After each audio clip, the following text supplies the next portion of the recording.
Assalamualaikum warahmatullahi wabarakatuh. Hai semuanya. Balik lagi bareng aku Anissa Aulia Iwandari di podcast Baper, bahas perkara Ramadan. Nah, seperti biasa hari ini pastinya Baper bakalan nemenin kalian semuanya dengan obrolan yang seru, yang bermanfaat, dan yang pastinya penuh makna. Nah, hari ini di episode hari ini tuh Baper bakalan nemenin kalian semua dengan tema pola hidup sehat ala Rasulullah. Nah, dengan gak usah berlama-lama gak sih, kita langsung aja undang narasumber kita pada hari ini, yang dimana bisa nemenin aku, bisa nemenin kita semuanya dalam obrolan yang judulnya tadi adalah hidup sehat ala Rasulullah. Nah, ini dia Ustadz Ma'ruf.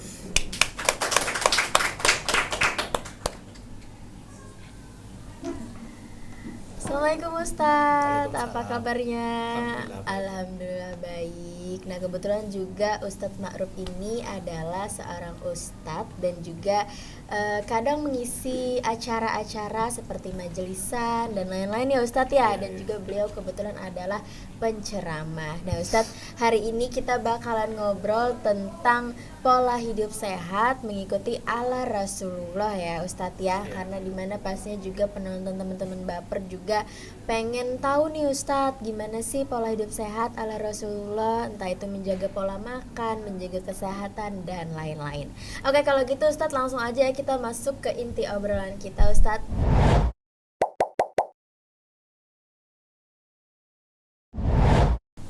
Oke.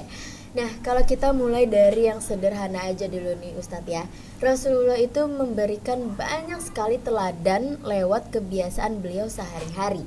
Nah, mungkin bisa diceritakan gak sih Ustadz bagaimana sih Rasulullah menjaga pola makan dalam kesehariannya? Ya, Bismillahirrahmanirrahim. Alhamdulillah. Jadi Rasulullah ini dari segi apapun bisa jadi kita jadikan teladan lah. Salah saja itu makan. Makan ini kan sudah kebiasaan kita sehari-hari. Prinsip Nabi itu makan. Salah satunya yang pernah kita dengar cerita daripada di kitab-kitab lah. Pernah Nabi itu diberikan hadiah oleh seorang raja, Raja Mukaukis namanya. Ketika itu Nabi menjawab, kami tidak memerlukan dokter. Kenapa Nabi memberikan alasan itu tidak memerlukan dokter? Karena kami ini, kata Nabi, kami ini makan kecuali keadaan lapar, dan kami ketika makan kami berhenti sebelum kenyang. Ini prinsip Nabi itu secara umum ketika makan apapun, tapi dalam agama makan ini diatur sangat luar biasa. Salah satu yang sering kita dengar daripada ayat Al-Quran, makan olehmu makanan yang halal dan lagi baik. Halal cara mendapatkannya, halal jenis makanan, dan makanan itu bagus atau taib, tidak memberikan mudarat untuk badan kita dan untuk pikiran kita. Itu penting dulu sebelum kita makan apapun. Silahkan, agama tidak asal makanannya halal, baik untuk kesehatan tubuh dan kesehatan pikiran. Itu yang penting, itu prinsip yang Nabi ajarkan untuk kita, yang bisa kita praktekkan setiap hari. Oke, jadi teman-teman Baper, kita bisa mengikuti jejak Rasulullah tadi dengan cara, yaitu yang paling utama adalah halal mendapatkannya dan halal cara mendapatkannya dan halal jenis makanannya. Itu yang paling penting ya teman-teman ya. Dan taib tadi yang bisa kita ikuti untuk di jejak Rasulullah. Oke, baik Ustadz.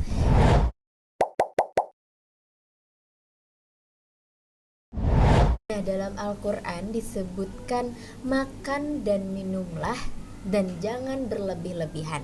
Nah, bagaimana makna ayat tersebut jika dikaitkan dengan bulan puasa Ramadan, Ustaz? Ayat ini kan mungkin sering kita dengar lah, makan olehmu dan minum olehmu tapi jangan berlebih-lebihan. Ini ayat ini kan umum. Hati umum pun selain bulan Ramadan tetap kita praktekkan lah. Tetapi di bulan Ramadan ini sebenarnya bulan kita berpuasa, tapi anehnya di bulan Ramadan ini orang banyak jual makanan. Mungkin tidak dilakukan di bulan-bulan Ramadan. Jadi ayat ini kita gunakan di bulan Ramadan ini kita merubah waktu makan. Biasanya sehari 3 kali menjadi dua kali itu waktu sahur berbuka dan waktu Iya. sahur. Nah, jadi makan olehmu dan minum olehmu, tapi jangan berlebihan, sekedar porsi masing-masing, karena kita manusia ini beda. Mungkin kalau kita makan 1 piring itu sudah cukup, tapi ada orang yang badannya besar, mungkinnya 2 piring itu sudah cukup untuk dia tidak berlebihan. Jadi ayat ini kita gunakan ketika berbuka, makannya jangan terlalu banyak, karena efek sampingnya ketika makan banyak itu nanti salat maghribnya itu apa? terganggu ya Ustaz ya, bahasa tidak itu nyaman. koler kayak kita. Iya. Nah, mungkin kekenyangan, pikiran mau ke WC lah atau mau rebahan ya Ustaz ya. Katanya kan pengaruhnya waktu salat Isya atau salat Salat tarawih. Karena kan katakan ulama, maka terlalu kenyang ketika makan ini sumber daripada segala penyakit. Karena apalagi di zaman kita makanan ini luar biasa, kadang-kadang mengandung zat-zat yang mungkin kita belum paham lagi lah. Zat itu zat untuk apa nggak tahu. Tapi untuk di zaman Nabi makanan tuh insya Allah sehat, karena makan Nabi itu kan buah kurma, air zam dan roti. Di zaman kita kan banyak makanan. Ini penting banget kita jaga, jangan berlebih-lebihan untuk di zaman kita inilah. Baik teman-teman, itu tadilah yang bisa kita cermati ya Ustadz ya, bahwa ternyata jangan berlebih-lebihan, apalagi di bulan Ramadan itu kita hanya memakan di buka puasa dan di sahur. Hendaknya tuh kalau di buka puasa kan biasanya Ustadz ya, umat muslim dan muslimah ini tuh nafsunya gede sekali, karena sebelum berbuka puasa tuh kalau mau lihat makanan yang ini pengen, yang ini juga pengen. Nah, janganlah berlebih-lebihan teman-teman ya, karena berlebih-lebihan itu juga tidak bagus. Mending secukupnya aja ya Ustadz ya, seporsinya aja. Kita puasa itu kan memang salah satunya kita itu melatih lapar dan haus. Itu kan intinya kita berpuasa agar kita sesudah selesai bulan Ramadan, hati itu ketika melihat orang lapar dan haus kita rasa apa? Prihatin. Karena nggak enak lapar dan haus. Lalu kita sesudah bulan Ramadan, sudah kita dilatih selama sebulan, efek sampingnya itu sesudah bulan Syawal, ketika orang kelaparan rasa kasih lalu ingin membantu, karena lapar dan haus ini nggak enak ya. Nah, itu salah satu mungkin maksud daripada kita berpuasa, melatih lapar. Karena lapar ini dikatakan ulama sayyidul ibadah lah. Lapar ini pemimpinnya ibadah. Karena ketika perut tidak terlalu kenyang, ibadah itu nyaman enak lah. Nah, di bulan Ramadan ini biasanya kita praktikakan lah. Untuk tidak terlalu kenyang, tidak terlalu berlebihan. Oke, nah Ustadz, di tengah gaya hidup modern yang serba instan, serba ada, bagaimana cara menerapkan sunnah makan Rasulullah dalam puasa Ramadan ya Ustadz? Salah satu sunnah Nabi itu senang itu makannya bersama-sama. Nah, mungkin dapat kita terapkan di bulan Ramadan ini, bahasa itu buka bersama. Iya. Karena Nabi itu sidin nggak mau makan kecuali bersama dengan orang lah. Itu Nabi salah satunya, karena ketika makan berjamaah itu luar biasa lah. Makan orang banyak ini kan luar, karena berkumpul itu menjadikan rahmat lah. Nah, itu Nabi itu salah satu, Nabi itu makan itu Nabi jarang, atau mungkin nggak bisa. Nabi itu pasti Nabi itu makan bersama-sama. Nabi itu ketika sidin nggak ada makanan, Nabi puasa. Itu prinsip Nabi lah. Nabi itu salah satunya pikiran yang luar biasa. Hidup ini nggak jadi beban lah. Ketika bertanya di rumah itu, adakah makanan di rumah? Kata istrinya nggak ada. Apa kata Nabi? Saya puasa. Kalau kita mungkin marah-marah sama istri lah. Nah, Nabi enggak, sidin hidup ini enggak ada jadi beban kehidupan. Mudah hidup ini asal berilmu lah. Karena dia Nabi ketika ditanya sama istri, adalah makanan di rumah apa? Kata istrinya enggak ada. Apa kata Nabi? Saya puasa. Enak kan? Nah, itu makanan dan pikiran itu sangat berpengaruh untuk kesehatan kita. Jaga makanan, jaga pikiran, jangan terlalu memikirkan yang mungkin kita belum waktunya. Itu salah satunya. Oke, Masya Allah, luar biasa sekali keistimewaan Rasulullah ini ya, Nabi ini tadi. Makan tadi di bulan Ramadan kalau bisa bersama-sama. Kalau makan tuh bisa bersama-sama, itu tadi istilahnya tuh sekarang bukber, buka bersama. Kalau di rumah kan mungkin sama orang tua. Iya, sama orang tua, sama adik, orang kakak, dekat, iya. Jadi di bulan raya kita sering sudah makan waktu maghrib bersama, waktu sahur bersama. Ini jadi latihan kita. Iya, jadi latihan kita, refleksi kita ya Ustadz, terbiasa. Iya. Karena kata guru ulun kan hidup ini dipaksa, terpaksa, terbiasa menjadi luar biasa. Itu kata-kata guru ulun kan. Memang kita ini harus dipaksa. Iya. Apalagi kita yang masih muda, masih belum banyak pengalaman, ilmu harus ya Ustadz, apapun kebaikan itu pertama harus dipaksa agar terbiasa menjadi luar biasa lah. Jadi terapkan aja tata cara makan Nabi di bulan puasa. Salah satunya makan bersama. Sebelum makan cuci tangan, sesudah makan cuci tangan. Nabi itu kalau makan sidin pasti membaca zikir lah, karena setiap makanan yang dibacakan zikir, makanan itu tidak akan memberikan mudarat.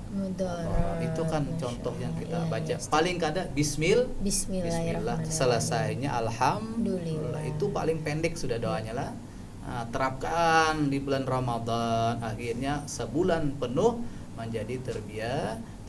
Kalau mau makan sudah baca bismillah. Jadi makanan itu seandainya ada racunnya, makanan tidak akan memberikan mudarat karena berkat bismillah tadi. Itu Nabi yang sering sidin lakukan di bulan Ramadan dan di luar bulan Ramadan.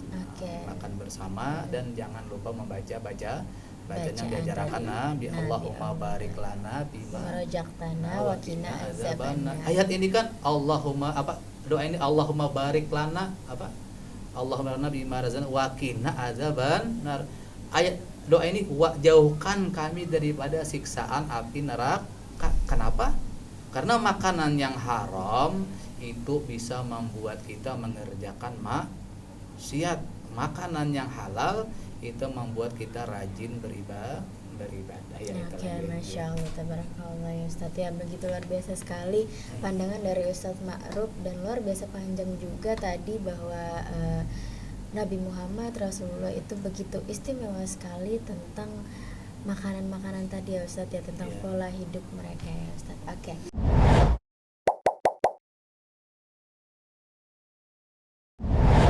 Nah, bagaimana sih Ustadz peran sahur terhadap stamina dan konsentrasi seseorang selama menjalankan ibadah puasa? Ya, memang sahur dikatakan orang, sahur ini seperti makan siang lah, pengganti makan siang. Jadi kalau kita nggak sahur, mungkin berpengaruh untuk tubuh kita. Bahasanya itu mungkin kita ini kurang semangat karena kekurangan makanan. Kadang-kadang karena nggak sahur kepala kita pusing, kadang-kadang karena penyakit ya lah, karena kadang makan sahur. Itu pandangan kesehatan aja itu sangat berpengaruh. Dikatakan ulama guring kailulah itu untuk kita kuat beribadah malam.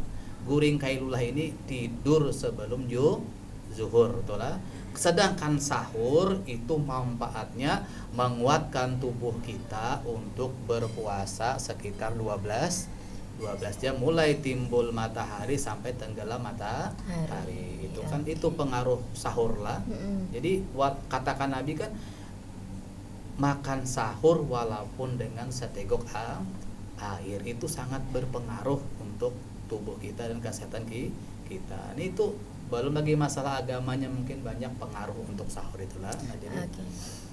Jadi sahur ini untuk menguatkan kita, untuk stamina kita di bulan puasa. Jangan kada sahur lah, walaupun sedikit, walaupun satu tegok walaupun kita cuma minum air putih teman-teman ya, atau memakan roti, yang penting saat sahur kita itu ada yang kita isi di perut ya Ustadz. Karena Nabi itu kan minum air dan makan makan Nabi kan kada makan Mm-mm. nasi kan di zaman kita ada, di zaman Nabi kan makanan pokoknya itu kada roti Mm-mm. dari gandum atau kurma atau air, itu Iya, kan Ustadz, makanan ya. pokok di zaman di zaman kita mungkin nasi dan lainnya lah. Nah, Oke, itu. Masya.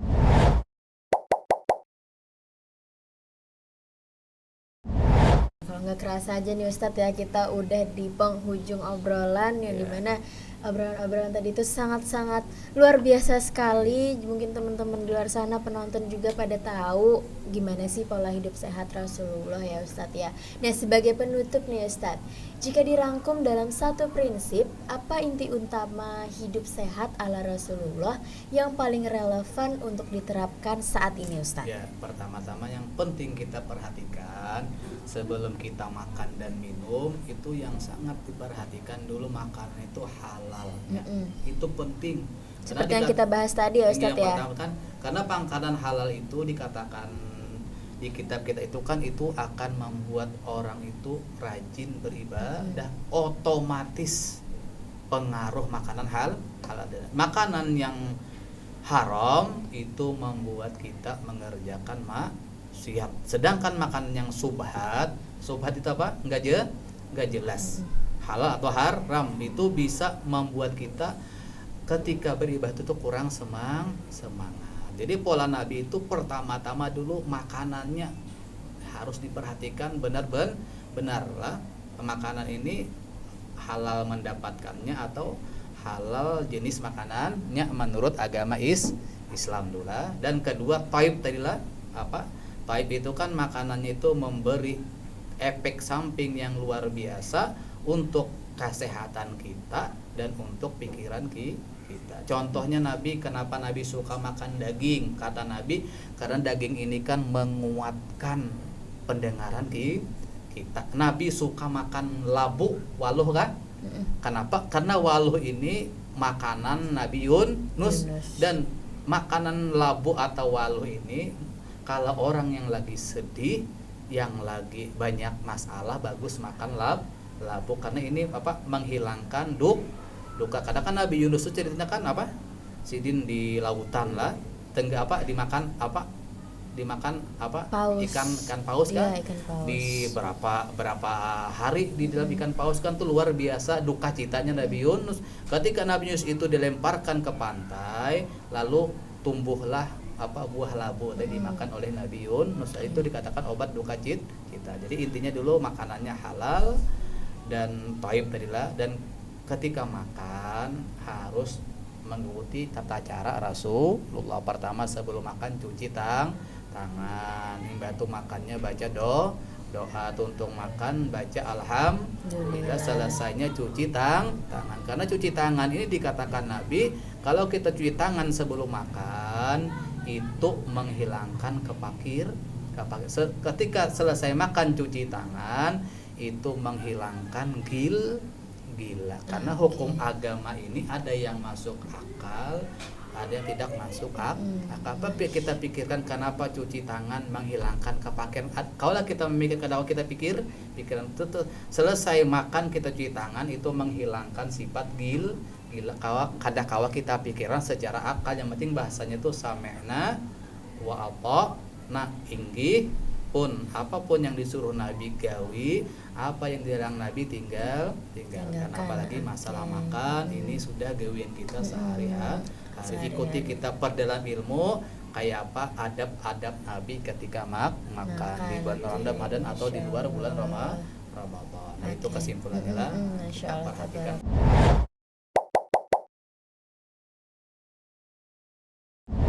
Pemirsa ya, luar biasa sekali kita hari ini mendengarkan obrolan-obrolan, kita mengulik lebih dalam tentang cerita-cerita Rasulullah, pola hidup sehat ala Rasulullah, dan kita sudah mendapatkan ilmu-ilmunya tadi ya Ustadz ya. Kita sharing-sharing juga semuanya bahwa yang paling penting juga adalah makanan yang halal didapatkan dan juga jenisnya juga dan lain-lain tadi ya Ustadz ya. Begitu luar biasa. Terima kasih sekali Ustadz Ma'ruf yang sudah mau berbagi-bagi ilmu, yang mau berbagi-bagi nasihat obrolan kita pada hari ini yang sangat-sangat penuh dengan manfaat dan makna pastinya ya Ustadz ya. Oke, penonton semuanya jangan lupa saksiin episode-episode lainnya hanya di podcast Baper Bahas Perkara Ramadan yang hanya tayang di YouTube SMK Negeri 2 Banjarmasin. Nah, aku Anissa Auliwandari dan Ustadz Ma'ruf di sini izin pamit undur diri. Wassalamualaikum warahmatullahi wabarakatuh. Masih banyak